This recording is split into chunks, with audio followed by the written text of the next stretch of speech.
comfortable with the version of the document we are all working with. I'm sorry if I mischaracterized Ms. Campbell's email to us. So do any members of council at the moment have comments on the ordinance as presently before us? Yes, I'm interested in changing the penalty structure. And in what way? As suggested by Ms. Camp in an earlier email, which I don't have. Unfortunately, I should report it. But there was an email from her suggesting a graded, and do you have that, Mr. Gill? Do you have her suggestion? I do. Yes. Yeah, the graduated fine progression suggested by the solicitor, and this was based on feedback and commentary from the last discussion around this, was a first offense being $25, a second offense being $100, a third offense $250, a fourth offense $500, fifth plus offenses not more than $1,000. Right. That's what I was thinking. So that you would be comfortable with that change? Yes, except could you read that again? Because I think you got two of them backwards. Graduated fine progression, first offense $25, the second offense being $100, the third offense being $250, yeah, fourth offense being $500, and the fifth and on offenses being $1,000, no more than $1,000. Okay, that's what I was thinking. Okay. And that is section 80-24. 24. Madam President? Yes, sir. In terms of procedure, we have a draft that's been advertised, and we don't have a motion on the floor, but I do think you're wise to ask us for our comments and changes like that, and unless there's objection, I think we should consider those changes included as a word amendment without taking a vote on it. And that was going to be my approach. I would think that, and that's good, because as I say, I have some things to say. All right, well, let's start with that penalty section. Any members of council have anything to comment further on this suggestion? Mr. Jones? I support what Mr. Ball said. Mr. Trying to Grayson? be what Mr. Ball said. Yes, that's Mr. Gailey, any feelings on it?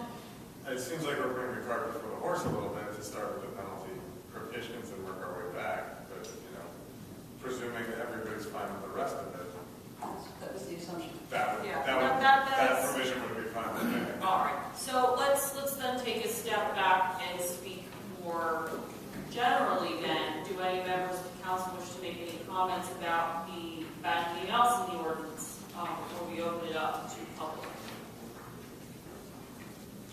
Mr. Daly? I've had a number of residents approach me about this.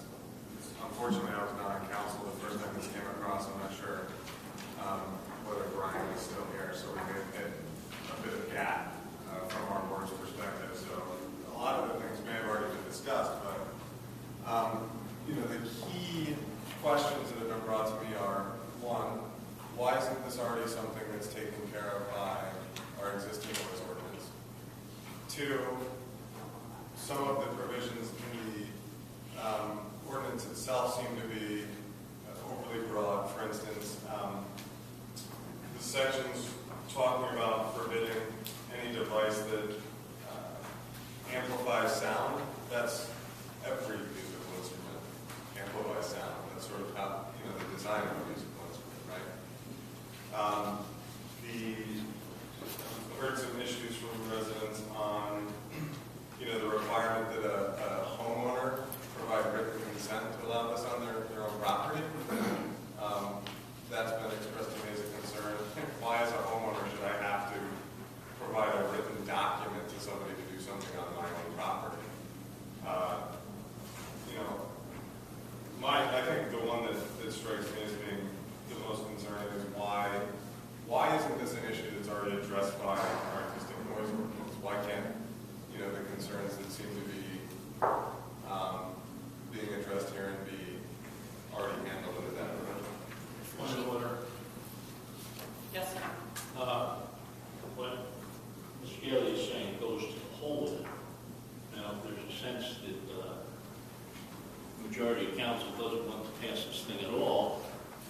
to get over with that now, but if there's a thought that maybe we do want to have such an ordinance in one way or another, we go through the points. So I don't know where we are, what your sense is, or what you want to do, but I think we should, what we were doing was responding to different aspects that you see in here as Syria, and part of what Mr. Gilly was saying does that, but I think we should go one way or the other. Well, and that's part of what I'm trying to do is gauge council's feeling on that, is whether council feels that this is going to be, whether we should direct our attention in this meeting to the finer points, or whether council, the direction is starting to go, that this is not something that's anywhere near a form that we'd be comfortable voting for. I have no problem voting for myself.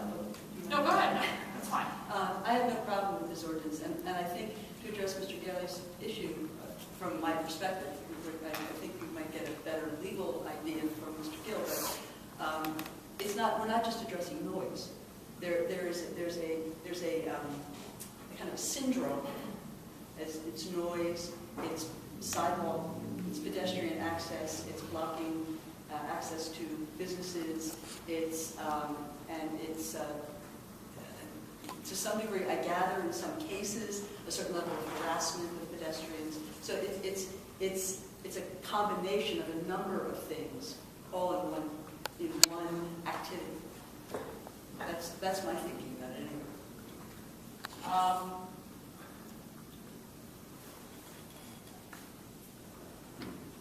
I guess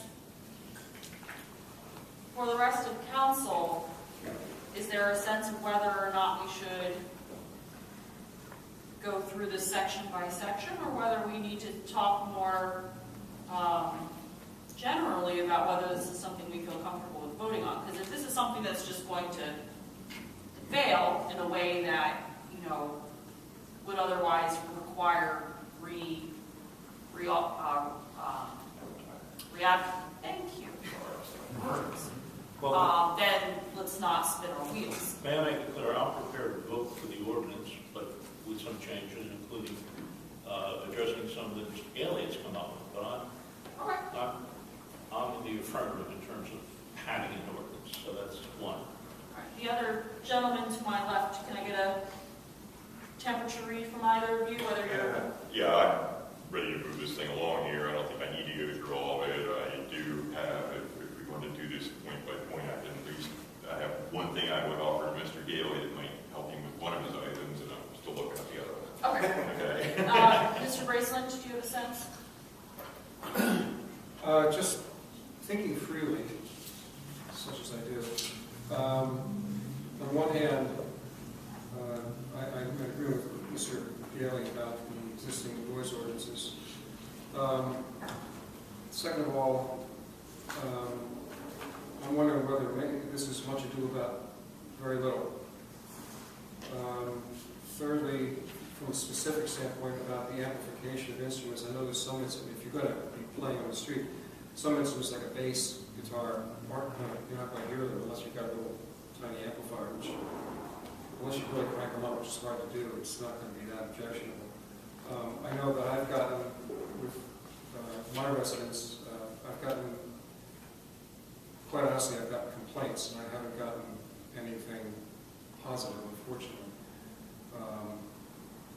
But, I mean, overall, if we're going to have an ordinance, I think it's reasonable. There's nothing in here that is exceptionally restrictive. So I think it's reasonable. Still not sure how to vote on it. Okay, and that's totally fine. I wasn't asking for that necessarily. All right, so my sense in sort of this informal poll that we just did is that I think it will be useful for us to now engage in sort of a finer discussion of the points. I am going to note the hour to remind everyone that we do have our regularly scheduled meeting at 7 o'clock, and there are people here in the audience who I'm sure would like to address this as well. Obviously, if we feel the need to continue this again, I'm sure we will. But again, please note the time.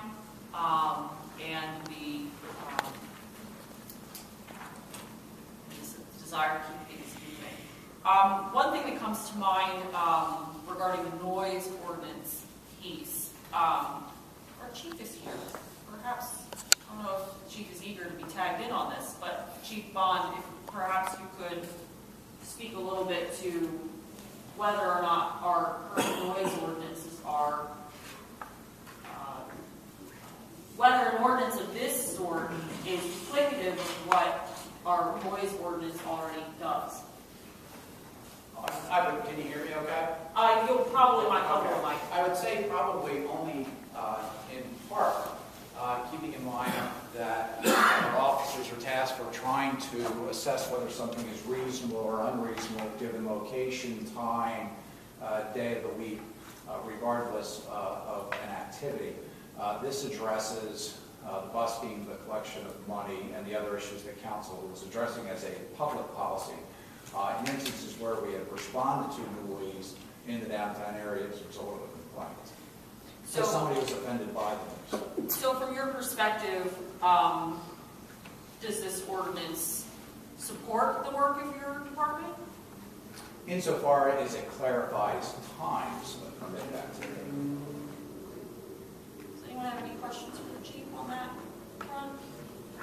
I think the issue that I heard not testifying for somebody who had testified at the last hearing is that the issue wasn't an objection to the activity, but the sustained activity at given locations over a period of time, and thus creating a noise disturbance. Okay. Anyone have questions for the chief? My assumption would be that the issues expressed here, noise, blocking pedestrians in the sidewalk, blocking access to stores, harassment, would all be things that you know, if you called the police to handle, that would be well within their right to say, you can't harass people, you can't block access to the store, you can't, you know, wouldn't we already have the authority to handle all of these? The latter two certainly, if appropriate. Not the noise and not the blocking sidewalk? Well, the noise is somewhat subjective, objective, given the nature of the times I've discussed, of the nature of the complaint, the time of the complaint, location of the complaint, and whether or not there's actually a complaint. And that's the weakness in the current noise ordinance. The timing issue? Well, that's always taken into consideration. And recognizing that norms change from location to location. Yeah, I mean, I guess my broader question is really, what is it about this that helps with respect to evaluating whether this is a noise that should be? Well, if given what I heard last July, or this past July, was it was a sustained noise at a certain time of the evening that somebody felt was undesirable, and/or complaints from merchants of the sustained activity in proximity to the store, and the noise as being part of that issue.